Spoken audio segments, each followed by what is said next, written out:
Membuka mata, membuka Indonesia. Aku ingin bercerita sedikit. Indonesia negeri indah dengan penuh keberagaman masyarakatnya, termasuk masyarakat sekitar. Masyarakat yang selalu bertumbuh dan berubah setiap harinya. Tapi terkadang kita memilih untuk tidak melihat sepenuhnya. Hanya melihat yang ingin dilihat. Padahal masih banyak hal terlihat yang perlu dilihat dan dirasakan keberadaannya. Terkadang suatu keberadaan juga bisa terlupakan atau bahkan dilupakan.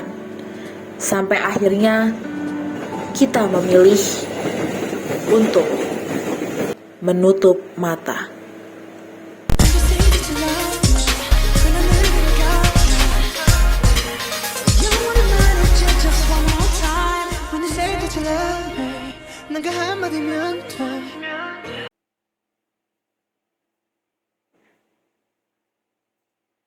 Halo teman-teman, seperjuangan kembali lagi bersama aku pemilik akun @zbzada. Oke teman-teman, mungkin tadi teman-teman udah ngelihat tentang video sebelumnya, yaitu yang menggambarkan situasi atau kondisi Indonesia saat ini atau bahkan masyarakat sekitar kita. Nah, di sini aku ZBZada bersama dengan Dewung Indonesia sebagai Dewung Social Impactor, aku mau sharing ke kalian tentang hal penting yang mungkin masih awam di beberapa dari kalian, yaitu tentang disabilitas perkembangan. Oke, sebenarnya disabilitas perkembangan tuh apa sih? Terus jenisnya apa? Terus gimana caranya kita biar bisa lebih aware lagi? Nah, oke teman-teman, mungkin kalau misalnya teman-teman cari sekarang nih di internet, kalian ketik aja disabilitas perkembangan pengertiannya, itu rata-rata keluar pengertian dari American Psychological Association. Nah, kalau misalnya kalian tulis, pengertian dari disabilitas perkembangan adalah kondisi perkembangan yang ditandai oleh adanya gangguan baik fisik maupun kognitif yang terjadi sebelum usia 22 tahun. Gangguan ini menyebabkan keterbatasan pada fungsi hidup dan adaptasi serta berkelanjutan di sepanjang kehidupannya. Nah, teman-teman, itu adalah pengertian dari American Psychological Association, yaitu pengertian dari luar. Nah, itu kan pengertian dari luar, teman-teman. Nah, aku sebagai anak hukum, aku juga kepo sedikit gitu. Ada nggak sih sebenarnya peraturan perundangan di Indonesia yang mengatur mengenai tentang disabilitas? Dan jawabannya adalah ada. Yes, teman-teman, ada. Yaitu di Undang-Undang Nomor 8 Tahun 2016 yang membahas tentang disabilitas. Nah, di sini disebutkan bahwa salah satu ragam disabilitas itu menyebutkan disabilitas intelektual. Nah, apakah disabilitas intelektual dan disabilitas perkembangan itu sama? Itu bisa dikatakan sebagai hal yang sama. Jadi ternyata di Indonesia pun sudah mengatur dan sudah ada mengenai ragam disabilitas perkembangan ini, teman-teman. Nah, kalau di dalam undang-undang pengertiannya apa sih? Nah, kalau di dalam undang-undang, disabilitas intelektual adalah individu yang mengalami gangguan pada fungsi kognitif karena kecerdasannya berada di bawah rata-rata. Nah, kita udah dapat dua pengertian mengenai tentang disabilitas perkembangan, yaitu dari American Psychological Association dan satu lagi dari peraturan perundangan. Tapi nggak cukup dari dua hal itu. Aku sebenarnya masih penasaran, akhirnya aku bertanya kepada salah satu psikolog mengenai apa sih sebenarnya disabilitas perkembangan itu.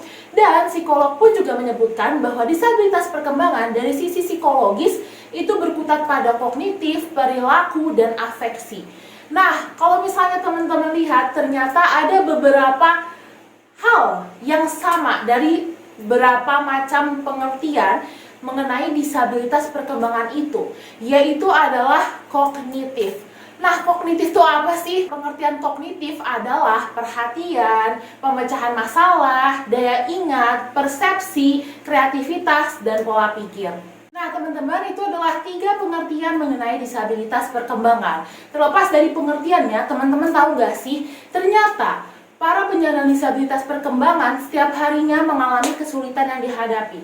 Setelah aku melakukan wawancara terhadap salah satu psikolog dan riset mengenai apa sih sebenarnya kesulitan yang sering dihadapi oleh para penyandang disabilitas perkembangan, dan jawaban yang aku dapat rata-rata semuanya mengatakan kesulitan yang dihadapi adalah pada hal komunikasi.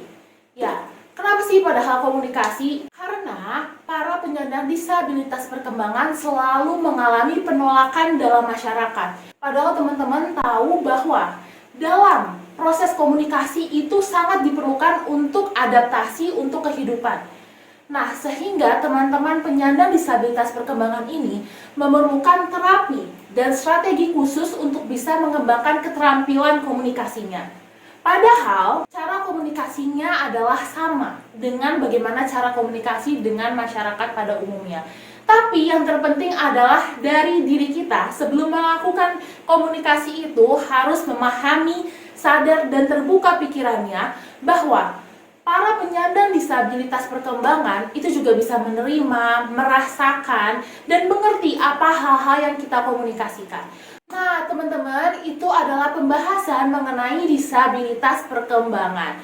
Aku akan hadir beberapa episode ke depan untuk membahas dan sharing mengenai pembahasan disabilitas perkembangan ini secara lebih mendalam dan mendetail. Semoga sharing hari ini bisa bermanfaat untuk kita semua ya. Oke teman-teman, sampai sini dulu videonya. Oke, bye-bye. Sampai jumpa di video selanjutnya. Bye-bye.